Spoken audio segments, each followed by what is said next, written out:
దేవుని నామమునకు స్తోత్రములు. ఈనాటి ధ్యానాంశము, నేను నీకు జీవ కిరీటం ఇచ్చేదను. ప్రకటన గ్రంథం 2:10-11 మీరు శోధింపబడినట్లు అపవాది మీలో కొందరిని చెరలో వేయించబోచున్నాడు. నమ్మకముగా ఉండుము, నేను నీకు జీవ కిరీటం ఇచ్చేదను. దేవుడే స్వయముగా దావీదును గూర్చి, ఊరియా భార్య విషయములో ఒక్కసారే తప్పు చేశావు అని దేవుడే స్వయముగా దావీదుతో పలికినను, దావీదు కాదు ప్రభువా, బాల్యము నుండి నేను దోషినే, పాపినే. ఈ మాట ప్రకారము దేవుని మాట నిజమా, దావీదు మాట నిజమా? దేవుడు పట్టుకోలేకపోయాడా? దేవుడు చిన్నప్పటి నుండి చూడలేకపోయాడా? చిన్ననాటి నుండియే ఈ ఆశ నాలో నిలిచిపోయింది. ఈ భావాలు ఉన్నాయి. నాలో ఈ బలహీనత ఉంది. నరుడు కన్నా నీచుడనయ్యా దావీదు తప్పు ఒప్పుకుంటున్నాడు. ఇలాంటి ఆశలకు, కోరికలకు తట్టుకొని నిలబడగలగాలి. మరలా దావీదు మరెన్నడూ పాపము చేయలేదు కనుక తరతరాల ఆశీర్వాదముగా సింహాసనము దేవుడే ఇచ్చి జీవ కిరీటం ఇచ్చాడు కదా. యోసేపు కోణంలో పరిశీలిస్తే పరిశుద్ధంగా జీవించడము, ప్రతీకారం చేయకపోవడం, సకల సంపదలు రాజ్యమే చేతికొచ్చిన ఒక్క రూపాయి కూడా అక్రమంనకు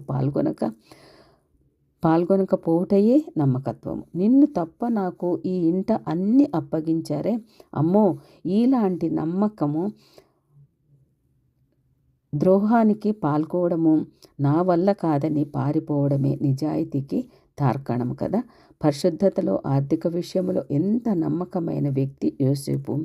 మోషే కోణంలో పరిశీలిస్తే అప్పగించిన పనిని ఎంత కష్టమైనా సహించి ఓపికగా పని ముగించడం చేత నా ఇల్లు అంతటిలో నమ్మకమైన వాడని కితాబిచ్చాడు దేవుడే స్వయముగా. ప్రవక్త అయిన ఏలీ, సమూయేలులను పరిశీలిస్తే దేవుని అంచనాలకు తగ్గట్టుగా పని చేయలేని దుఃఖ గడియలలో వృద్ధుడై మసకబారిన కళ్ళతో నడవలేక దీపాలలో నూనె పోయలేని స్థితిలో దేవుడు ఏలీతో ఒక నమ్మకమైన సేవకుడిని పుట్టిస్తాను, అతని ద్వారా యోగ్యమైన సేవ చేయించుకుంటాను, పరిచర్య ధర్మాలు యథార్థముగా భారముగా సేవ చేసి తీర్చిదిద్దుతాను. మన ముందు ఎలాంటి నమ్మకమైన భక్తులు మనకు మాదిరిగా ఆదర్శముగా ఉంచాడు. నమ్మకత్వం అంటే తన ఇంటి వారికి తగిన వేళ అన్నం పెట్టడమే. నమ్మకం అంటే ఇచ్చిన తలాంతులను రెట్టింపు చేయడమే. ఏ సమయమునకు ఏది చేయాలని దేవుడు చెప్పాడో ఆ సమయం అనుకూలముగా పనిచేయడమే నమ్మకత్వము. అప్పగించిన దానిని వృద్ధి చేయడమే నమ్మకత్వం. సంపద దీవెన వచ్చాక కూడా శ్రమలలో ఉన్నట్లుగానే బ్రతకడమే నమ్మకత్వం. శత్రువు దావీదు చేతికి దొరికినా పగ తీర్చుకొనకుండా దేవుని చేతికి అప్పగించి నమ్మకత్వంగా సేవ చేశాడు. ఇవన్నీ మన ముందుంచిన ప్రశ్నలే కదా.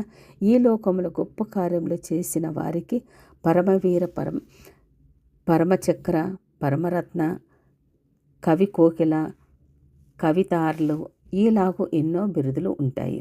దేవుని చెంత మనము నమ్మకముగా ఉంటే మనకు జీవ కిరీటము, జీవవృక్ష ఫలము, మరుగైన మన్నా, ఏలుబడి చేసే అధికారము, తెల్లని వస్త్రము, ఆలయములో స్తంభము, సింహాసనం మీద కూర్చుండే భాగ్యము, కన్నీటి ప్రార్థనలతో జయ జీవితము దగ్గరకు దయచేయమని ప్రార్థించి ఈ బిరుదులలో ఒకటి అయినా సంపాదించుకున్నటకు దేవుని కృపను మనకు సహాయం చేసి జయ జీవితమునకు నడుపును గాక. ఆమేన్.